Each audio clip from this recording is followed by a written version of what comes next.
Okay, so next question is, what I want to it's from Nobelo Savageo.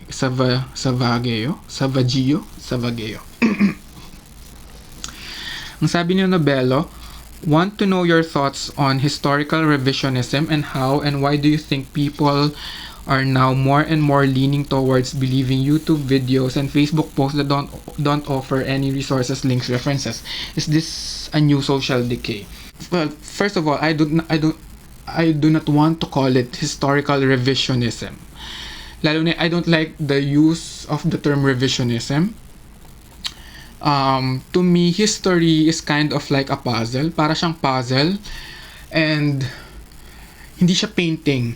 Like, isang monolithic painting lang, and that's the truth. Yan na yung absolute truth. I don't see history that way. Sabi nga nila, diba, history is usually written by winners, and the winners of course would always portray themselves as positively, and they would always portray their enemies negatively. So yeah, I refuse to see history that way. To me, history is more like a puzzle. Okay, so there's one person who has one piece of the puzzle, so nandyan nilagay niya dyan. But I still think na to capture the entirety of truth, it is important for us, like citizens of the world, citizens of countries, of nations, to do our own studies, do our own researches, or write our own stories, write our own experiences of events in the past or even present events. And then nasa historian na yun kung paano nila tahi-tahiin yung kwento. And then, it's important for us to contribute to the puzzle hanggang sa mabuo natin yung hinahanap nating katotohanan. And I don't think na when you give your own perspective of an event, of a certain piece of history, I don't think you're revising history. I just think na you're just sharing how you experience it, or how you experience that event. So, and that contribution leads us closer to the truth. So I don't think there's something wrong with that. Sa research nga, merong tinatawag na approach to research or method, or research method na phenomenology. Sa phenomenology, the researcher kind of like tries to get tries to describe the experience of certain individual or an individual regarding a certain event in history. Those are my thoughts. So those are my thoughts on historical revisionism. Also, hindi natin may iwasan na magkaroon ng interplay, yung past, present, future. Sabi nga nila, 'di ba, parang yung time, it's not linear. It's not non-linear yung time. There will always be interaction between between past, present, and the future. They will always interact, and it's always about finding the truth. It's always about crafting our way forward. So magkakaroon lagi yan ng interaction, yung past, present, and future. And yeah, gaya ng sabi ko, history is a puzzle. It's not a monolithic painting showing us absolute truth na katulad ng mga pinaint ng like winners. Yung perspective ng iba't ibang tao na nakaranas nung certain event, mag-emerge yan, and they will find their place in the puzzle. And that's not necessarily a bad thing. Bakit ba masama ang tingin natin doon? Why do we assume na merong like isang malaking katotohanan kaagad at hindi siya dapat i-challenge? I mean, tao lang din naman yung nag-describe nung katotohanan na yun. Hindi naman sila Diyos, so hindi naman perfect yung truth na pinupush nila. So yeah, we should be open to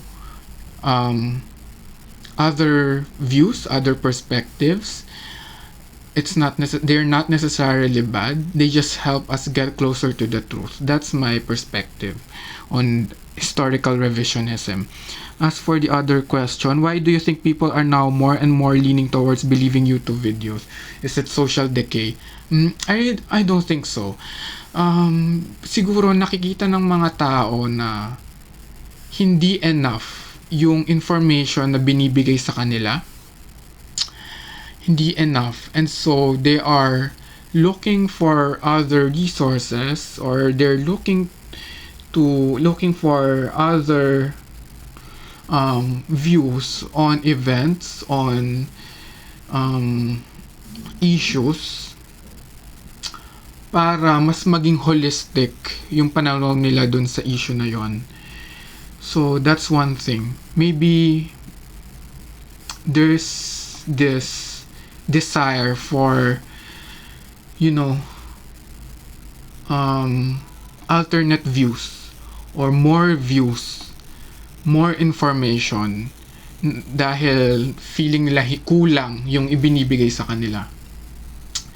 Also, I think that many people these days are looking for alternative narratives, kasi they're unsatisfied with the situation that the present narrative has brought them to. Like for example siguro yung martial law. Madami ngayong kina-question feeling ko madaming tao yung kume-question ng sitwasyon ng bansa nung panahon ni Marcos, kasi they are unsatisfied with how the system has brought us post Marcos. Madaming hindi siguro nag-benefit, maraming mga tao na hindi nagbe-benefit sa progress supposedly na democratic progress supposedly na na-achieve natin post Marcos. And so these people want to emancipate themselves by seeking for other alternative systems on how alternative systems on how to seeking alternative systems moving forward, kasi to them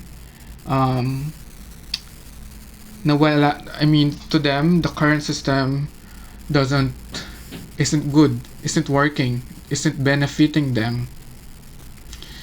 So that's how they try to emancipate themselves, by looking for alternatives. And saan ba tayo usually, human beings, saan ba tayo usually humahanap ng mga alternatibong system kundi sa nakaraan, di ba? They're trying to investigate the past and see and look for lessons, or look for alternative systems that we could apply in our present moving forward, because they're not benefiting from the current system. So that's what I think about. I don't think it's social decay. I just think they're just really unsatisfied with the information that's being given to them, which is good.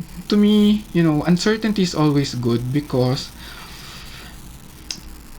uncertainty is how you innovate. Uncertainty is how you change history, and uncertainties is a driving force that changes history, that moves society forward. Kasi kung parang lahat ng paniniwala natin sure na tayo, hindi na natin questionin, then yung pupuntahan natin isang direction na lang. Wala tayong, trap na tayo dun sa direction na yon. Wala na tayong makitang ibang alternatives. And I think living in a democracy means having choices, having alternatives. So it's good that people are questioning, actually. Good that people are starting to question many parts of our history. It's good that people are questioning many narratives that have been taught to us in our earlier earlier days.